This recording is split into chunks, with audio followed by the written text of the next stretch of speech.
Hi, everybody. Dugras here with Dugras Reports. I just got back from the Gulf Coast, 4-day weekend rip trip, and I'm going to give you my initial impressions, some things that apply to the world of the topics I talk about, points, miles, travel, those sorts of things. This is just going to be kind of a broad overview of my preliminary first thoughts on the whole expedition. I'll do a more detailed video later, at least I plan to, on how I paid for it and those kinds of things. Let's dive in. So here is the Gulf Coast on the map. I'm talking about the area between like Panama City Beach, Florida, and Gulf Shores, Alabama. I did go as far east as this little tip down here, Cape San Blas, all the way over to halfway up Mobile Bay, but I was kind of in this red circle for my 4 days and 3 nights. Observation number 1, travel is good for the soul. So many of you probably know I did a video about credit card burnout not too long ago. And Luke from Luke's Points and Miles made a reaction video and said one of the cures for my burnout is to just go to Florida. So I did. Now, coincidentally, I'd already had the trip planned before he gave me that suggestion. But he said, that'll just do you a world of good. And you know what? It did. So the picture on the right is me at a place called Mullet Point Park overlooking Mobile Bay right before sunset. And the picture on the left is a lighthouse in Port St. Joe, Florida. Just a lot of good for me. A lot of this is nice. This just helps me relax. Photo credit to a complete stranger that I met. It's actually a guy who does disc golf. I can't remember the exact name of his YouTube channel, but he goes by Bear Bite something. I'll put a link up in the corner to one of his videos, or maybe down in the description for his photo credit. Thanks for meeting up with a fellow YouTuber and taking my picture. Observation number 2, it's okay to stay off the beaten path. So while I was there, the first night I was in a Hyatt Place right on the beach in Panama City Beach. But for nights 2 and 3, I stayed in a more off the beaten path place. You can see in the bottom left here, it was a Holiday Inn Express that I'm standing in front of. And this map right here shows the town of Foley, Alabama. It's right here, this red outline town.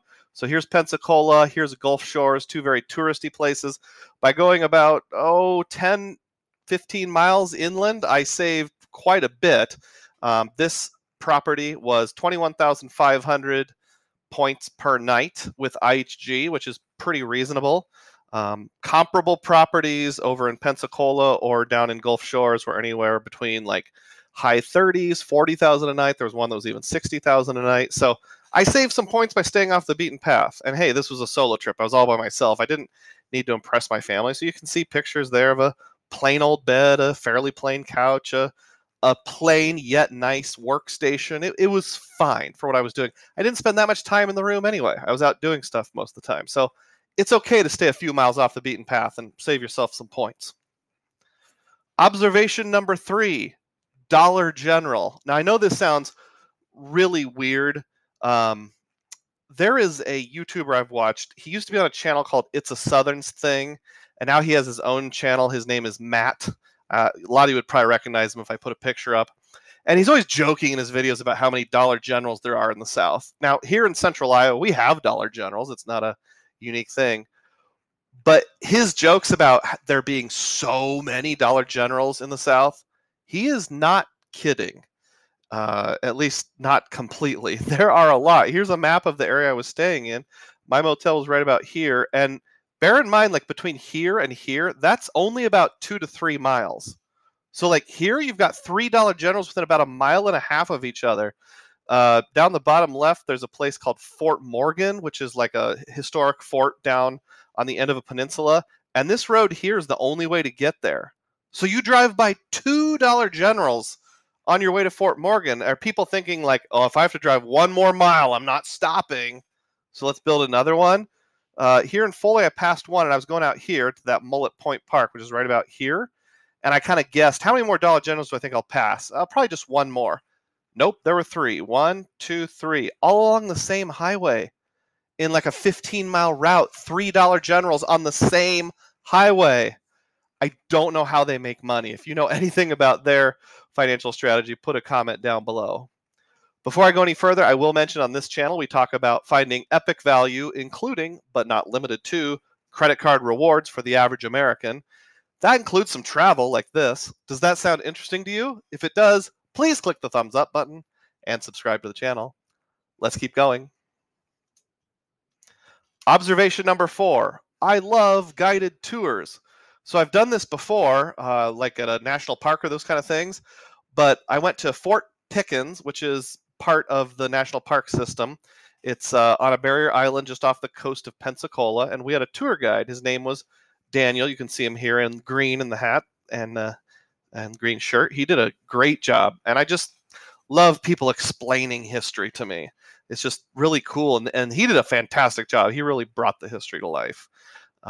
It was actually a boat ride that was combined with the national park, so I got to take a ferry across the bay. The whole thing was like $29, very reasonable. Observation number 5, plants and water.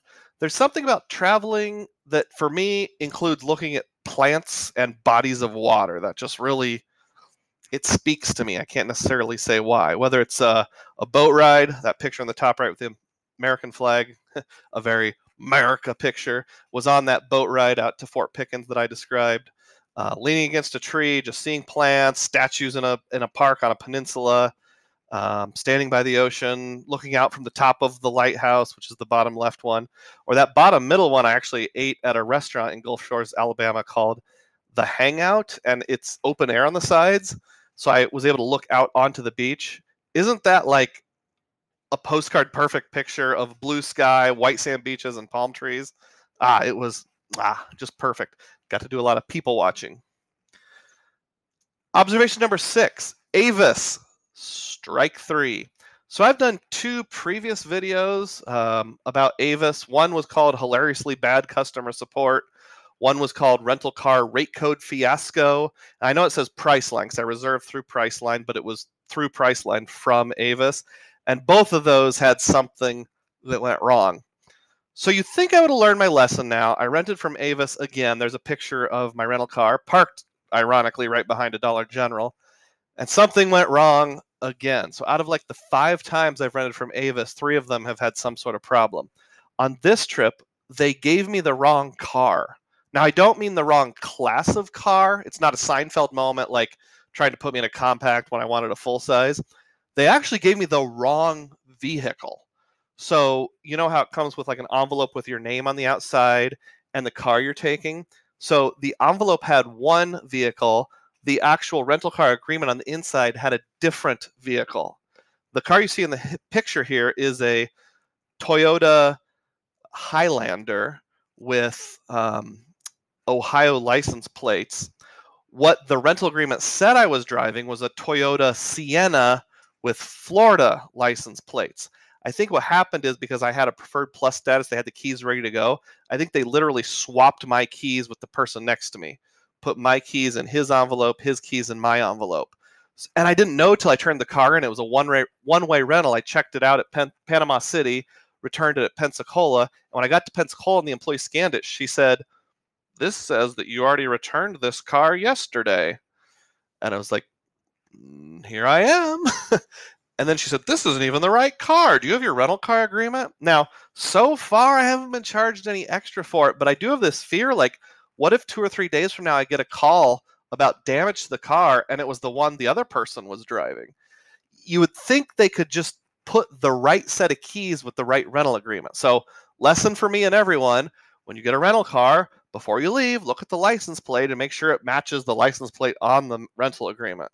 If I have a further problem with this, I'll be sure to follow up. But Avis, strike 3, you're out.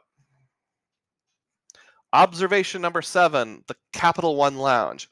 So on the way back from the Gulf Coast, I had a layover in Dallas. You may know that's the one, and so far only, location of the Capital One Lounge. I stopped there. I wish I had more time. My first flight was delayed, so I didn't get the 3 hours I wanted. I only had about 45 minutes to an hour in that lounge, and I spent most of it eating food quickly. But it was amazing. I mean, I went to the Priority Pass Lounge in the same terminal, and it was a joke compared to the Capital One Lounge. Now, the problem is there's only one Capital One Lounge, but it was pretty amazing. If you want to see a full video of me reviewing the Capital One Lounge, put a comment down below, and maybe I'll do that. The only downside to the Capital One Lounge is To get there, you have to fly through Dallas. Which brings me to observation number 8. First class versus Southwest. So to clarify, on the way down to Florida, I flew Southwest with a layover in St. Louis. Southwest has its cattle call bordering, which I'm familiar with, but not a big deal. Everything went smoothly. The flights were all on time. On the way back, I flew on American, and the first leg was coach, but the second leg was first class, which is actually the first time I've ever flown first class. Now, that's only about a 2-hour flight from Dallas to Des Moines, Iowa. So the question is it worth flying first class? I don't know. I mean, I liked it, don't get me wrong, but for a 2-hour flight, I think it was around 22,000 American points, and I was just wanting to kind of splurge a little. I don't know if that's really worth it. In fact, I kind of implied this already. The only thing I liked about the Dallas airport was the Capital One lounge. I would much rather fly through St. Louis. So in that sense, Southwest has an advantage. But the same day I flew back was one of the days recently where Southwest had a bunch of problems. So here's an article saying Southwest Airlines resumes operations after tech issues halt departure. There was some sort of technological issue which halted every single flight takeoff for 2 hours on the 18th, which was the same day I flew back. So if I had been taking Southwest, I would have had some problems. So I guess I'm glad I flew American that day. So that's something I'm kind of debating about. Like, I never thought before about where you have your layover matters, how smooth of a trip it is. Some airports are more congested than others, those kind of things. And last but not least, observation 9, why not make your trip a bank bonus expedition? So while on my trip, I stopped in Alabama, and it was the Hancock Whitney Bank. So let me give you some details. So I'm here on the cover page of Doctor of Credit, and there's this article that says Hancock Whitney Bank checking bonus of $300. Basically, just open an account within a certain amount of days. You have to do a certain amount of direct deposits. They give you $300. The problem is you have to live in one of these 5 states to apply for it online. Those are the states that are kind of right on the Gulf of Mexico, interestingly enough. I live in Iowa. It's not one of those 5 states. So if I try to apply online, they'll say, sorry, you're out of state. But if you go in person, you can get that bank bonus. So this is the second time I've done it. I did it with Fifth Third Bank in Illinois last year, and now I did it in Alabama with Hancock Whitney Bank. So why not take a fun little side trip and get a bank bonus while you're on vacation? Please share your comments below. And as always, may your spending be frugal and may your points be plenteous. Thanks for watching.